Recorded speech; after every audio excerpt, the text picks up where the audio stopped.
எங்களோட நீங்க பேசுங்க. மாண்பு உறுப்பினர் நீங்க பேசுங்க. இரவு 12 மணி ஆனாலும் 1 மணி ஆனாலும் மழை பெய்கிற நேரத்தில், வெள்ளம் வருகிற நேரத்தில் அந்த இடங்களுக்கே சென்று அமைச்சர்களை, அதிகாரிகளை அழைத்து சென்று அங்கே நிவாரணங்களை வழங்கியவர் எங்களுடைய முதலமைச்சர் அண்ணன் தளபதி அவர்கள். எங்களுக்கு முன்னாள் முதலமைச்சர் அண்ணன் தளபதி அவர்கள். இங்கே சென்னையில் மட்டுமல்ல, தென் மாவட்டங்களில், திருநெல்வேலி, தூத்துக்குடி மாவட்டங்களில் வெள்ளம் வந்த நேரத்திலும் அங்கேயும் போனார். எங்கெங்கே பாதிப்பு வருகிறதோ, வறட்சி வருகிறதோ அங்கேயும் போனார். இன்னும் சொல்ல வேண்டும்னு சொன்னால், முதலிலே அரசாங்கத்திலே, நம்முடைய தமிழ்நாடு அரசாங்கத்திலே எங்களுடைய தலைவர் அண்ணன் தளபதி அவர்கள்தான் இந்த வெப்ப அலைக்கு என்று சொல்லி ஒரு சட்டமே போட்டிருக்கார். அதைத்தான் நம்முடைய முதலமைச்சரை வைத்து நீங்கள் இப்போ ரிலீஸ் செய்திருக்கிறது. வெப்ப அலை நாங்கள் தான் போட்டிருக்க. இந்த மினிட்ஸ் எடுத்து பாருங்க. இதெல்லாம் எது வரும் என்று சிந்தித்த முதலமைச்சர். வெள்ளம் வருகிறதா, உடனே கூட்டம் போட்டு அதிகாரிகளை, அந்தந்த அதிகாரிகளை ஒவ்வொரு மாவட்டத்திற்கும் சென்று அங்கே பார்க்க இருக்க வேண்டும் என்று சொல்லி உத்தரவிட்டவர் எங்களுடைய தலைவர் அண்ணன் தளபதி அவர்கள். ஒவ்வொரு காரியமாக இருந்தாலும் எதையும் சிந்தித்து முன்கூட்டியே பாதிப்பு வராத அளவிற்கு. காரணம் ஏன்னு சொன்னால், எங்கள் காலத்தில் 5 தடவை பேரிடர் வந்திருக்கிறது. 5 தடவையும் எந்த சேதாரம் இல்லாமல் இந்த தமிழ்நாட்டை காப்பாற்றியவர் எங்களுடைய தலைவர் தளபதி அவர்கள். ஆக எதையும் சீர்நோக்கி பார்க்கக்கூடியவர்கள். அனுபவம்.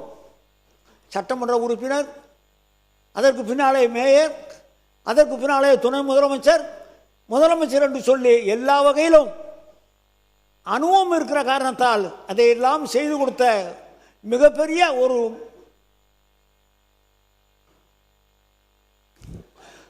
மிகப்பெரிய தலைவராக எங்களுடைய தலைவர் வழங்கினார்கள். இன்னொன்று, சென்னையில் பெல்ட் ஏரியா, நீங்கள் நம்ம ஆஃபீஸில் கேட்கலாம். Belt area Chennai, Trichy corporation area. அப்புறம் அந்த காலத்தில் 62லேயே காங்கிரஸ் காலத்தில் ஒரு ஜியோ போட்டிருக்காங்க. அது நல்ல எண்ணத்தோடு தான் இப்போ போட்டிருக்காங்க. விரிவாக்கம் சென்னைக்கு விரிவாக்கம் வருகிற நேரத்தில் இடம் இல்லாமல் போய்விடும் என்று சொல்லி அன்றைக்கு ஒரு ஜியோ இருந்தது 62ல். ஆனால் 62ல் இருந்து மக்கள் அந்த இடங்களில் குடியிருந்து வீடு கட்டி வாழ்ந்து கொண்டிருக்கிறார்கள். அவர்களெல்லாம் முதலமைச்சரை பார்த்து நாங்கள் எங்கே போவது என்று கேட்ட நேரத்தில் அவர் கண்ணீரை துடைத்து 97 ஜிஓ என்று ஒரு புதிய ஒரு சட்டத்தை போட்டு கேபினெட்டில் அப்ரூவல் வாங்கி 77,000 பேருக்கு தமிழ்நாடு ஊராம் கார்பரேஷன் பகுதிகளுக்கெல்லாம் பட்டா வழங்கியவர் எங்களுடைய தலைவர் தளபதி அவர்கள். இதை ஏன் சொல்கிறேன்னு சொன்னால், சிரமங்கள் வருகிற நேரத்தில் அந்த கண்ணீரை துடைக்கிற கையாக எங்களுடைய தலைவருடைய கை இருந்திருக்கிறது. அது பட்டா வழங்குவதாக இருந்தாலும் சரி, புயல் வெள்ளமாக இருந்தாலும் சரி, இவர் மானியம் கொடுப்பதாக இருந்தாலும் சரி, விவசாயிகளுக்குரிய அந்த மானியம் கொடுப்பதாக இருந்தாலும் சரி, சமூக நலத்திட்டங்களாக இருந்தாலும் சரி, நாம் சொல்லி கேட்பதை விட அவராக கொடுக்கக்கூடிய வள்ளலாகத்தான் எங்களுக்கு இருந்திருக்கிறார்கள். அவர் ஆட்சியில் மக்கள் சிறப்பாக இருந்திருக்கிறார்கள். அந்த ஆட்சி மீண்டும் வரும். அப்படி வருகிற நேரத்தில் நீங்கள் கோபித்துக் கொள்ளக்கூடாது. அப்பாவை காணும் என்று சொல்கிறீர்கள். அவர் வருகிற நேரத்தில் பல பேர் நீங்கள் இங்கே இருக்க மாட்டீர்கள், நாங்கள் இருப்போம் என்று சொல்லி நன்றியோடு அமர்கிறேன். நன்றி, வணக்கம். மாண்புமிகு அவை முன்னவர்கள்.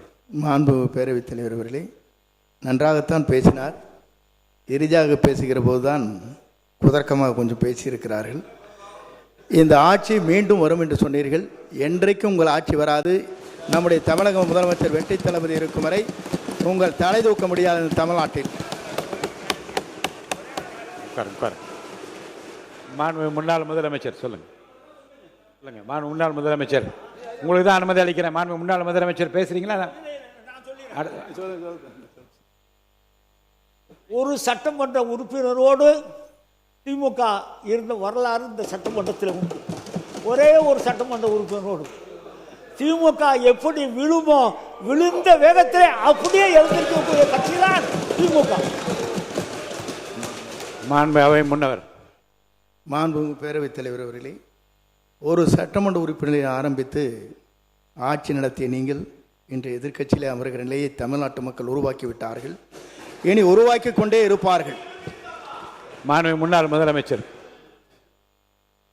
மாண்புமிகு பேரவைத் தலைவர் அவர்களே, இங்கு முன்னாள் முதலமைச்சரை பற்றி ஒரு விவாதம் இருந்தது.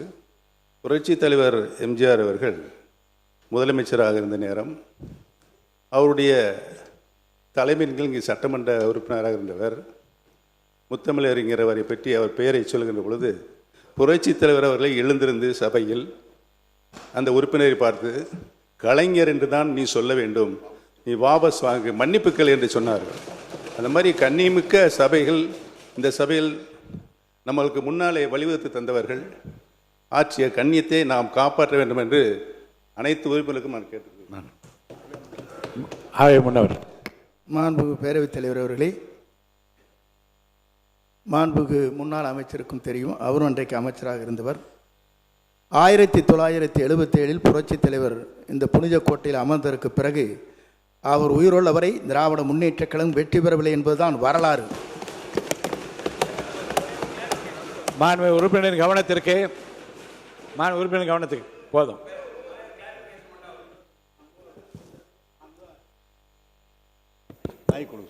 மாண்பு அமைச்சர் அவர்கள், அவர் இருக்கிற போதே 80 பாராளுமன்றத்தில் மகத்தான வெற்றி திராவிட முன்னேற்ற கழகம் பெற்றது.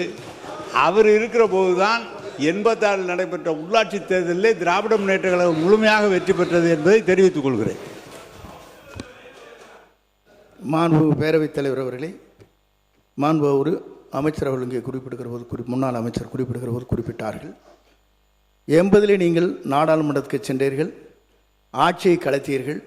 கலைத்ததற்கு பிறகு மீண்டும் அவர்தான் தமிழ்நாட்டின் நிரந்தர முதலமைச்சர் என்ற வரலாற்றை படைத்தவர் புரட்சித் தலைவர் எம்ஜிஆர்.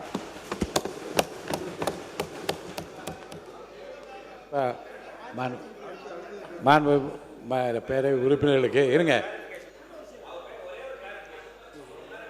எந்த பேச்சை கிளாரிஃபிகேஷன் கொடுக்க போறீங்க?